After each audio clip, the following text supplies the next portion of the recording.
Hey guys, Justin there with Rampengu Nation, and I just came back from the PPG this past weekend in the Columbus Regional.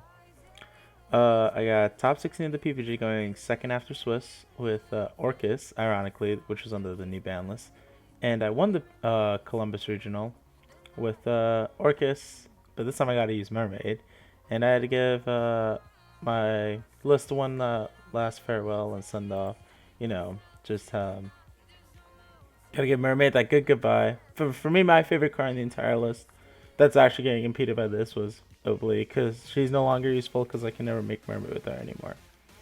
So this will be my Columbus list, and I'll do the PPG list after. For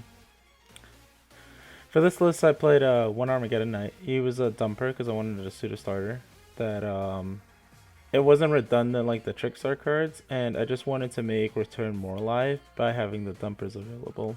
Also, you have to kind of stop the dumpers in the old list because if you don't, then they have Harp into Mermaid, which is pretty good. But if you, but if you, but if like you get hand trapped, you can make Mermaid for free and they need another hand trap, which is why they're good. I played two scrap and one armor because this one plays around there can be only one with a warrior into machine into a fiend. And then I played a three Ash Blossom.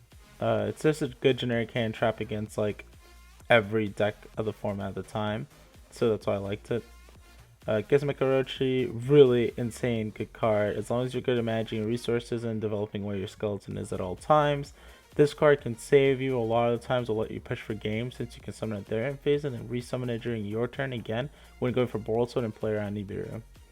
Threeably, my opinion, the best start of the deck because it prevents you from getting Nibiru'd. If you open Nightmare Harp, I usually go for the play where I go Mermaid into Ibli, make another Mermaid, give them Ibli because they have to Nibiru here. If they do, you still have Harp and Nightmare and Graves, you can do full combo and don't care about Nibiru. Um, 3 Nibiru, it's just really good because the only deck that's really bad against is Control and Striker, and I feel like this deck has a good Control matchup because of Ding. Striker was kind of hit or miss, which is why I sided more for it, but it just depends like on like how it's going. But against like Orcus and Thunders and Salamangreat, especially Salamangreat, you need this so you don't get Dweller. It's really, really good. One Symbol Skeleton. This is the old list, so I only thought that one was needed at the time. 3 Horror because you want to open it. It's really good to pitch off Mermaid. 2 Nightmare. Same logic, you don't need 3 because you play Lily. 2 Recyclers. Dumper, like I explained with Armageddon Knight.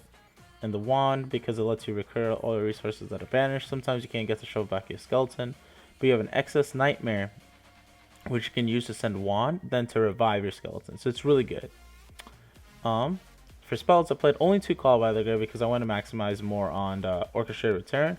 And I didn't think I needed more because I thought that the most prominent hand trap of the format was Impermanent, so I wanted to play Eagle Booster. And because I played the Sky Striker engine, I didn't think I needed 3 really. 3 Cosmic Cyclone, best form removal in the deck because it lets you out Crescendo and permanently get rid of it. It lets you force a Crescendo when they have Ding. It lets you deal with Babbles. Pronunciation's weird.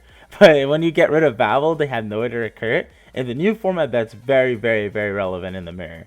As that's how I lost in top 16. Because game 1 and game 3, my Babel got Cosmic, and I lost in time game 3.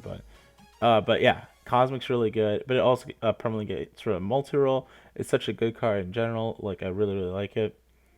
3 instant fusion, best like extender and like put up a boss monster type of card because you can break a board with Thousand Eyes, or you can put up window when you're going first to make it very difficult for your opponent to play on the window. So even in duelist, I'll still play 3. Babel is very, very, very good because it lets you play on their turn and your turn, so you get 2 times the form of resources. If you hard up in Babel, it lets you play under if you get Lanced, which is really, really good and not let you die. Uh, this card is really, really insane, and I think that it might be contended to get hit because it's just that good. 2 Ricochet Return. This card is really, really good. It lets you draw into your engine pieces. And when you side, as you can see in my side deck, I side Sanctums, Lanciers, etc. If I return, it increases the chances of me drawing into Lancer or Sanctum, which like usually seals the mirror. So playing 2, you want to generally try to hard open it, so then you can either set Babel or Crescendo off your Galateo. 1 Eagle Booster, I explained, you don't want your memory to get impermanence. Hornet Jones because of the starter, and 3 engages because it can either serve as your starter for Hornet Jones with Kagari or your protector from impermanence or any other hand trap and Mermaid with Eagle Booster. It also lets you freely use Galatea before you start summoning monsters in your main monster zone. That way, Shulol will resolve as well. 3 impermanence because it was the best hand trap, I think, because it lets you use it under Acid Thought and it can't be called by the grave. And 1 Orcus Crescendo. I don't think you need any more than 1 because your deck, usually turn 2 and 3 you're setting Babel and return anyway. For the side deck, I played 3 lands here. This was probably like dimensional barrier for the mirror, essentially, because you make them skip a turn only end on things, so they don't really get to push through resources and use Galatea's effect. So this card is really insane. I played Scythe because I played Sanctum. It gives you cards deciding going first versus Salamangreat and Thunders, which is really good, especially the Cyber Dragon Orcust deck, because you Sanctum into Scythe on them, they can contact fuse with any of your guys because they can't summon. And it lets you also, when I go second in the mirror as well, I also side in the Sanctums. That way I have 6 pseudo-dimensional barriers in the mirror. 2 Dark Rose and more. I really like this card, actually. It was the only card I feel it's probably on par with Super Poly. I'm not going to say it's better, because I just wanted to keep all my extra deck cards the same because I love my extra deck right now. But I wanted a card that didn't have to impede that. But Dark Ruler was really good because it lets you break apart a Thunderboard and a Pendulum Board, which is really relevant. Against Pendulum Board, if they have Secret Village, you're not breaking it regardless of Super Poly. But this lets you break the board at the end with Goliath, whereas Super Poly does not because Goliath prevents them from getting Super Poly. That's why this card, I think, is really good. I couldn't find space for a third in my set, as you can probably see, a lot of 3-0s. But then the fourth of the Sanctum package was the Scythe. Hence, the only card I can cut in my 3-0 sides was the Dark Ruler. 3 Twins, better than Red Reboot because it's more relevant versus Strikers. And I feel like versus Control deck, since you have 6 forms of removal and you play with Ding and you have easy access to Phoenix, you don't need more back row removal than this.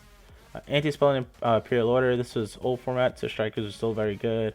Good against any deck that uses Spell Reliance, even against Subterror, so they can't Duality, Extravagance, or Hidden City. This card's very good, so I would probably still side in the future. I didn't side in my other list, but that whole list is like very different than this one. And then the 3 Sanctum, I went over that earlier, and then the 1 Order as a pseudo third anti-spell, but it's better. For the extra deck, 1 El Shaddai Winda, Boss Monster off Instant Fusion, 1000 Astral Strike, Board Raker off Instant Fusion, 2 Dingirsu, very needed 2. I don't think you need 3, that's too much, and 1 is too little because there'll be times where you want to revive Long, use Long's effect to make Ding and send a card off. Pearl Sword, easy card to game with, lets games close games faster. 3 Galatea, 3 always comes up. I disagree with people who say that only 2 is needed because there'll be times where you have to stretch through mine and other cards like that where the 3rd one's going to be very relevant.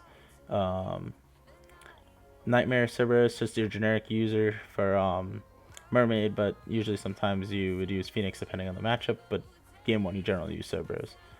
2 Mermaid, explained why 2 because of my combo with Ibli, and also in a grind given they hand trap your first one, you can still make your second one if you have enough stops, aka with Nibiru, etc. 1 Phoenix, just really good link to, and it's a nightmare. Longirsu, explain its applications. Kagari, because of Engage. In the new format, I wouldn't play it because Striker's going to be playing 3 Sharkan. They really need to rely on using your Kagari to get off. But in this format, I thought it was really needed because of Impermanence. And then the 1 Bomber Dragon because he lets you win against combo when you go first. You end with Babel and Topologic. Overall, my experiences at the Columbus Regional were really good. I finished 9-0.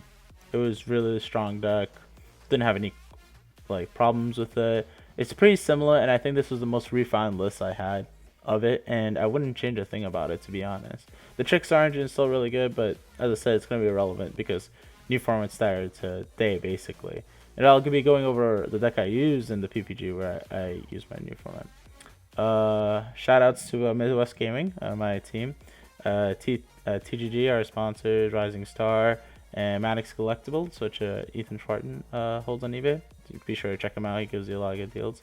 Shout out to my locals in Ohio, Plus One Gaming. Shout out to everyone who came up with me on the trip. Shout out to Larry for giving us a ride there and stuff, make everything happen. And be sure to like and subscribe. And this is Justin with Rampengu Nation signing out.